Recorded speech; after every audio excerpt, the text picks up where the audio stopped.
Hi everyone, Dr. Suneel Dhand, internal medicine physician. Welcome to another video. Why I decided to wean myself off artificial sweeteners and what the health concerns were with artificial sweeteners that led me to doing that. I will make a confession to you in this video. I have a massive sweet tooth. I was brought up in Indian culture. My parents are first generation immigrants from Punjab, India, to the United Kingdom, and Indian culture is notorious for being very bad with sugar. Sugar is added to absolutely everything.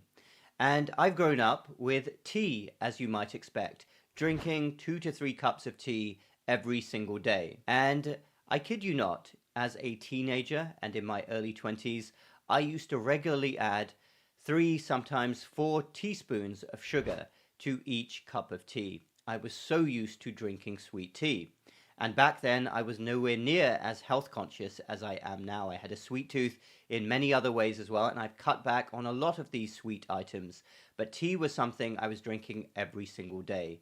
And I decided that consuming so much sugar in my tea was not a good idea. So I would wean myself down, and I weaned myself down to 2 spoons and then 1 spoon. And then I decided to make the switch to an artificial sweetener, 0 calorie. Surely that was better. So I started doing that in the UK. I used Canderel. In the United States, I used Splendor. And then I started reading a lot about how artificial sweeteners were probably not that good either. So I wanted to wean myself off, and I'm a root cause person. Those of you who follow me know that I try to think about things in a logical, scientific way. What was my problem? My problem was that I had a sweet tooth and I was used to consuming sweet tea. So let me deal with that problem rather than put a band-aid of a potentially harmful artificial sweetener in my tea. So I weaned myself off artificial sweeteners completely, and a couple of years ago I was in a position where I was no longer drinking tea which was sweetened. In fact, here's my cup of tea right here, some good English breakfast tea, and it of course has some milk in it, as you might expect. I will never understand, by the way, why Americans don't automatically put milk in tea. I do put a few unique spices in it as well, which I will talk about another time. But there is no sugar or sweet taste in my tea, and I'm completely used to that now, to the point where if I drink tea which is sweet, it doesn't feel right. I've trained my body to not crave sweet tea anymore, and I drink 3 or 4 cups of tea every single day, usually either English breakfast, Earl Grey, or sometimes Indian chai, but it will not be sweet. And I'm very glad that I did that, because sugar aside, which I've talked about a lot of times, you're better off minimizing sugar in your life. I do not think artificial sweeteners are that much better than sugar, even though on the surface, 0 calorie might seem like a good option. Now, there are lots of different categories of artificial sweeteners. Some are more natural than others. But I want to talk about the specific health concerns, and in fact, studies back this up. What you have to remember is that artificial sweeteners are often orders of magnitude more sweet than sugar, and you only need a little bit of the artificial sweetener to provide that extremely sweet taste. But research shows that people who regularly consume artificial sweeteners don't necessarily have better health outcomes, including if weight loss is your goal, they don't really help you to lose weight. But here are the specific health concerns that I have regarding artificial sweeteners. Number 1, the impact on gut health. Artificial sweeteners can disrupt the balance of gut bacteria, and studies have shown that sweeteners like aspartame, sucralose, and saccharin may negatively affect the gut microbiome, leading to digestive issues and potential metabolic disturbances. A healthy gut and gut microbiome, the trillions, yes, trillions of organisms that reside in your gut naturally, having a healthy balance of them is crucial for overall metabolic health and well-being. This is a huge area of research, and we will hear a lot more about the gut microbiome over the next few years, but you want to maintain it as healthy as possible, and artificial sweeteners can disrupt this. Number 2, metabolic confusion. As I've said many times before, your body is millions of years in the making, and it cannot be tricked easily, because consuming artificial sweeteners will attempt to trick your brain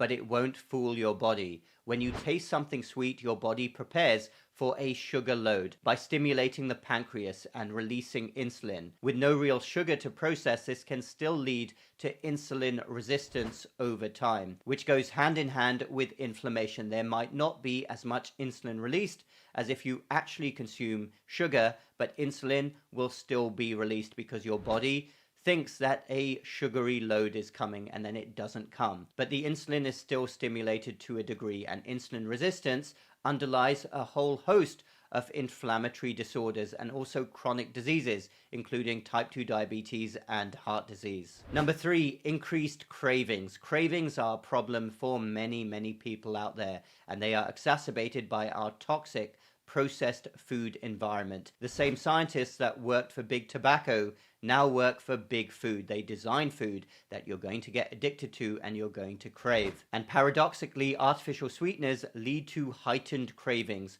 for sweet foods. They can overstimulate sweetness receptors, causing you to desire even more sugar. This can create a vicious cycle of craving and consumption, making it harder to maintain a balanced and healthy diet. And in fact, that is probably why studies have shown that people who consume artificial sweeteners don't get help with weight loss, because they still have those same food cravings. Number 4, potential long-term effects of artificial sweeteners. While many authorities consider artificial sweeteners to be safe in moderation, there are concerns about long-term health effects. Some studies have linked high consumption of certain artificial sweeteners to an increased risk of cardiovascular diseases, obesity, and even certain cancers. The full extent of these risks is still being researched, but the potential for harm cannot be ignored. How about the more quote-unquote natural artificial sweeteners like stevia? Well, they may be slightly better, but I still do have some concerns. Remember, stevia was previously banned due to concern for potential effects on fertility and risk of cancer. However, in 1995, the FDA allowed stevia to be sold as a dietary supplement, but not as a food additive or sweetener. And it wasn't until 2008, so very recently, that the FDA granted a purified component of stevia to be allowed as a sweetener in food and beverages. So am I saying that you can never consume artificial sweeteners? That is not what I'm saying. What I am saying is that you should be mindful. Obviously, the more artificial sweeteners with added chemicals to them are especially bad, but even the more natural sweeteners you may want to be careful about. And ultimately, the real problem is your sweet tooth. The fact that your receptors have been hijacked and you're in a position now where you are surrounded by foods which are tempting you, and you're getting a dopamine release by consuming foods which your ancestors, who are more likely to be more metabolically healthy than you are, or at least for most people out there that is the case, our ancestors didn't have access to these types of foods which hijacked their receptors, and as a consequence didn't get addicted to things like a sweet taste. So you may be better off doing what I did with my amazing cups of tea.